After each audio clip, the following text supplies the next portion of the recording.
I'm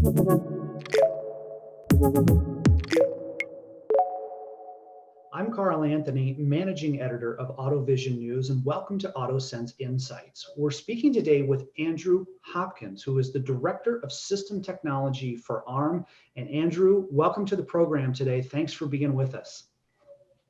Thanks, Carl. It's good to be here. So Andrew, give us an overview of ARM. Tell us a little bit about the company, and then tell us about your role with ARM as well. So ARM is best known as a provider of silicon IP, where our main topic is really processing technology, specifically microprocessor technology, where we develop configurable and programmable IP that people can integrate into silicon chips. And those silicon chips are then used by a wide variety of different people for different markets to build systems, and of which the car is one example. Right. Within ARM, I work as part of the automotive and IoT business, and I'm responsible for machine learning strategy within that business.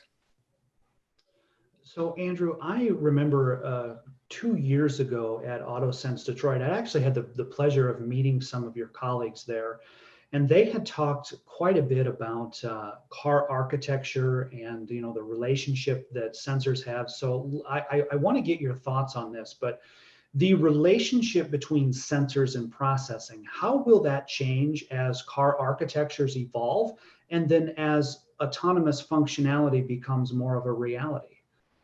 Well, the thing about the car is it's undergoing rapid change, and particularly in terms of the architecture, because as you all know, cars are traditionally mechanical systems.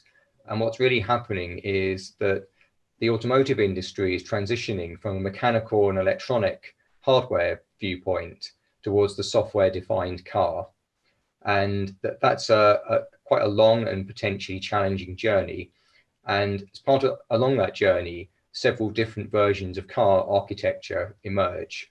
So the cars started very much as many individual systems, each with their own metal encased box, their own microprocessor, their own software, integrated within the vehicle using networks such as CAN.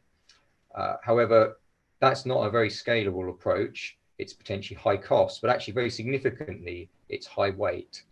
And as we see increasingly sophisticated systems with more sensing, what we also need to realize is that actually consolidation is needed for many reasons, to lower the weight, to improve the performance, to enable better quality sensing.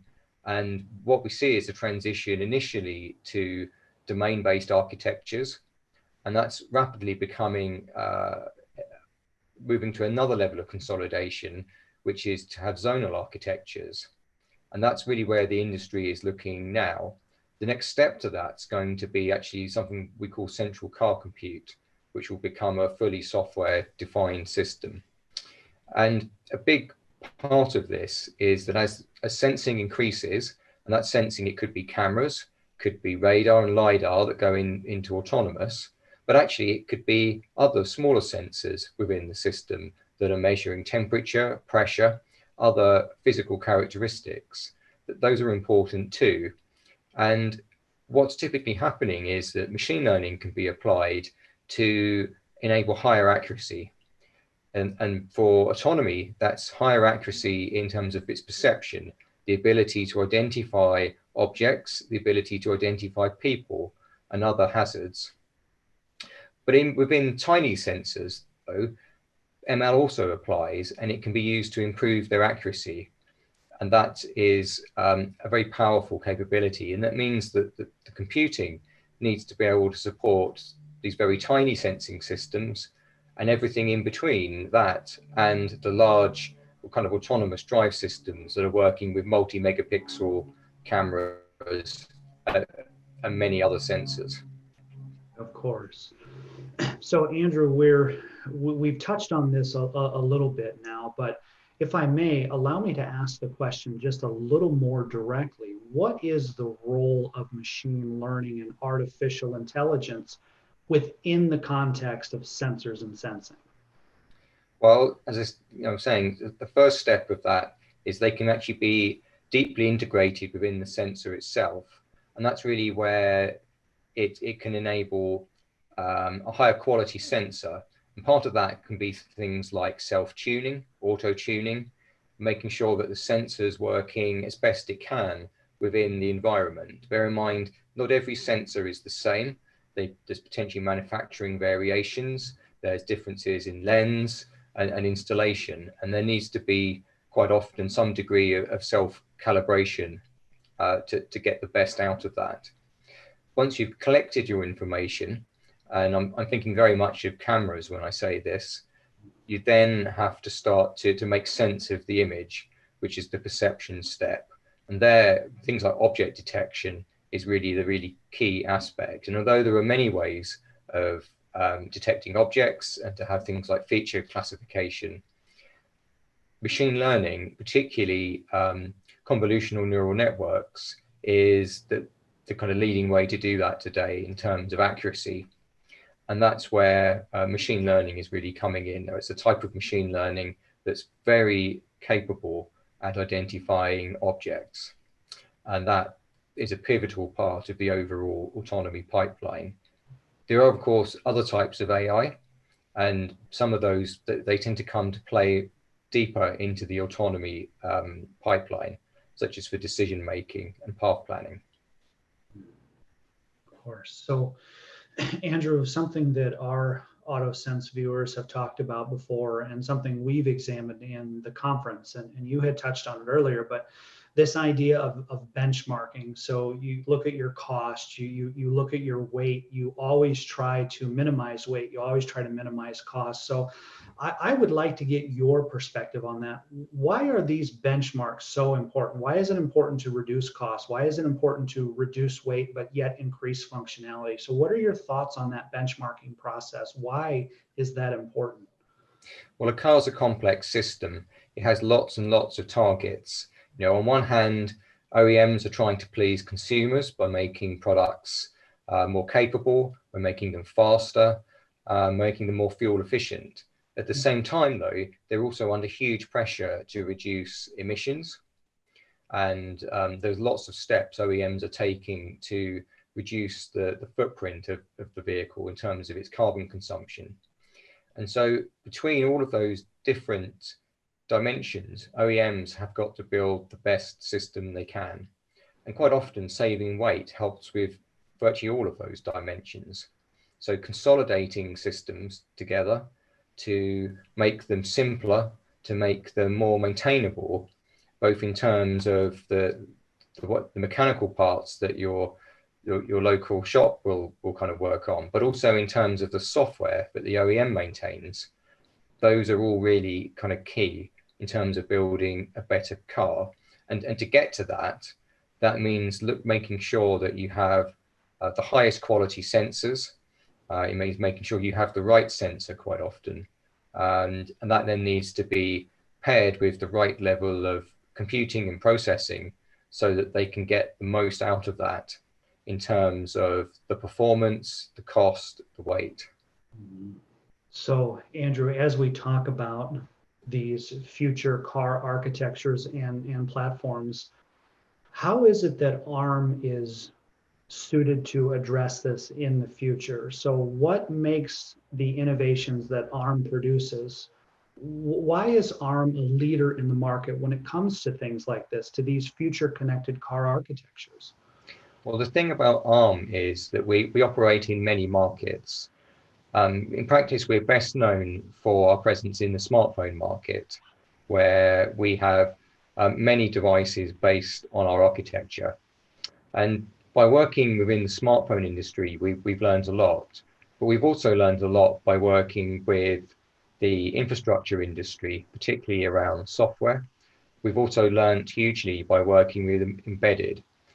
And let's not forget, ARM has also been working in automotive since 1996. So we have huge wealth of experience there. And one of the things that we can do is put together that multi-market experience and knowledge, plus the technology we've already developed to address those markets, and then help the automotive industry move to these new software-defined architectures. These are big challenges for OEMs, but they're challenges where ARM has the know-how and the technology to really make a difference. And that's resulted in us creating more products that are specific for the automotive industry. Products such as Cortex A76 AE, AE being automotive enhanced, where we have specific additions to enable automotive markets, particularly with things like functional safety. And we all understand the dangers of moving objects in cars, and functional safety is a vital part of that, where ARM is one of the leaders in this space and can work with the OEMs and also the tier ones to build these next generation products that are really wouldn't be possible without the shared expertise of ARM, of the OEM, the tier one. Right. So Andrew, let's say that one of our viewers is watching this right now and they really enjoy everything that you're saying. They understand the importance of, future autonomous platforms and connected car architectures, but they would like some more information. How do our viewers go about getting in contact with you? Well, ARM has a fairly elaborate website, which is www.arm.com. And within that, you can see areas specifically devoted to automotive and indeed other markets. And if you follow the links that are available from the homepage, you can find out about what we're doing for automotive, about the products that we have. And as part of that, you'll be able to get in touch with us in order to find out more. Andrew, I've enjoyed our conversation here. I just want to make sure that we didn't miss anything. So we're talking about benchmarking and these future car architectures, the role of machine learning and artificial intelligence in sensors and sensing. So I want to just make sure again, because these are big, important topics, I want to make sure that we've covered everything. So is there anything that I've missed? Is there anything that you'd like to add before we close the interview? I think from my side that there's a key summary here, and that's think software. That traditionally many folk in the sensing industry, in the automotive industry, and also the silicon industry, including ARM, think of hardware. We're moving to the software-defined world, software-defined everything. And so when you're thinking about the future, put the software first, and then think about the hardware you need to run the software. That's what I would kind of say. And, ARM contributes a lot towards software, particularly open source, as do our partners who make silicon chips.